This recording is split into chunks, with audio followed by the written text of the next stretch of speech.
Bonjour les enfants, j'espère que vous allez bien. Aujourd'hui, nous allons passer à la deuxième partie de la lecture de notre album, Le vilain petit canard. Mais avant, on verra si vous vous rappelez de ce qu'on a vu lors de la lecture précédente.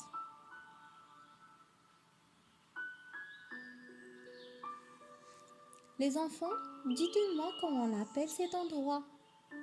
Est-ce une école?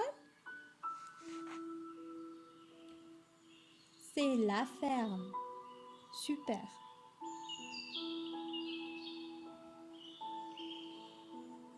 Qui est-ce les enfants? C'est Maman Poule. Bravo.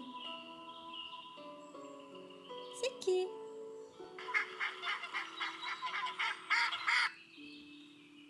C'est Maman Canne.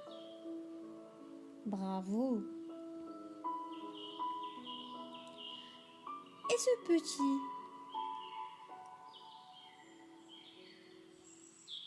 C'est le vilain petit canard. Excellent. C'est le personnage principal de notre histoire. Récapitulons. On a vu lors de la lecture précédente que la maman canne a pondu 4 œufs. Ces œufs se sont cassés pour donner 3 petits canetons, si mignons et si jeunes. Un œuf a éclos quelque temps après.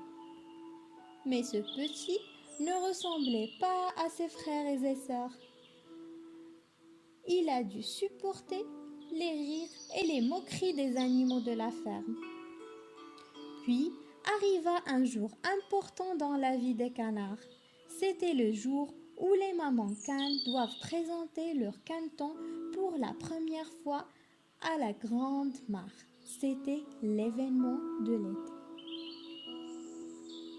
Voyons maintenant ce qui va passer avec la famille canard et plus particulièrement avec le vilain petit canard lors de cette présentation. Je vous demande alors de rester attentifs et suivre l'histoire. Pour cette présentation, la maman canne avait appris à ses petits à nager en file indienne derrière elle. La famille se dirigea vers la mare et trouva un petit bord de sable caché derrière les roseaux pour pénétrer dans l'eau.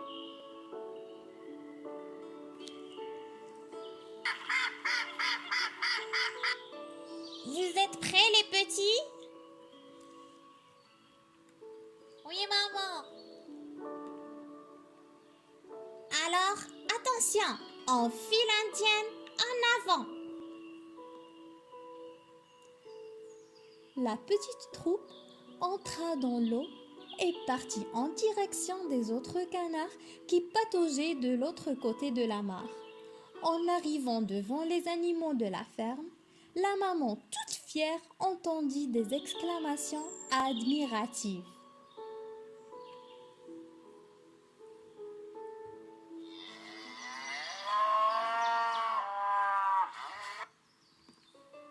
Mouh! Oh, qu'ils sont mignons! Qu'ils nagent bien en file indienne! Soudain, les cris admiratifs se transformèrent en rires moqueurs.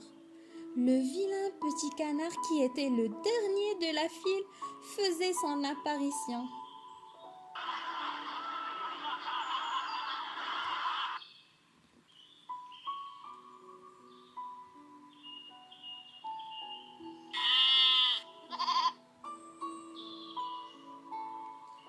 Oh, qu'il est laid celui-là.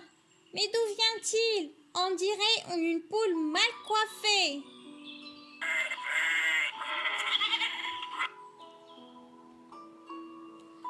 Oh, quel drôle de petit laidrant. Laidrant, laidrant. Ha ha ha ha ha ha ha ha.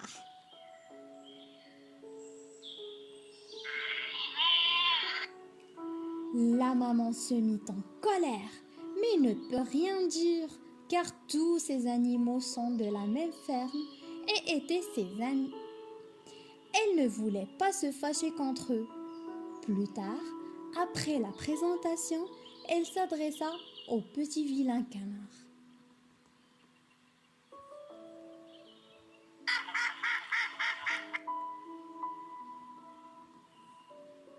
Ne les écoute pas.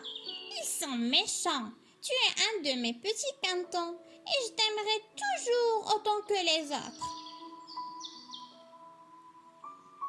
Mais le petit canard était si triste car en plus des moqueries qu'il a subies, il n'avait pas d'amis dans la ferme. Il partit se mettre à l'écart près de la mare et regarda le ciel. Soudain, il vit un groupe de cygnes blancs voler au-dessus des nuages.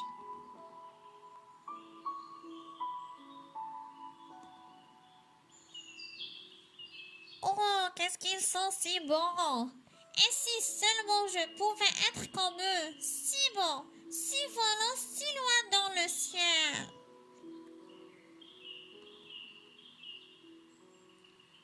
L'automne était là et les arbres perdaient leurs feuilles. Il faisait froid.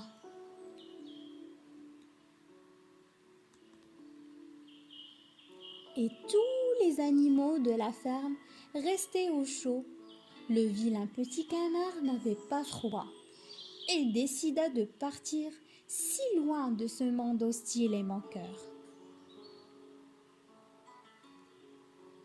Notre histoire s'achève ici. À votre avis, les enfants, où est parti le vilain petit canard ?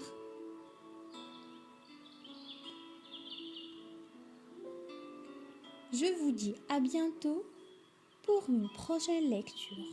Au revoir.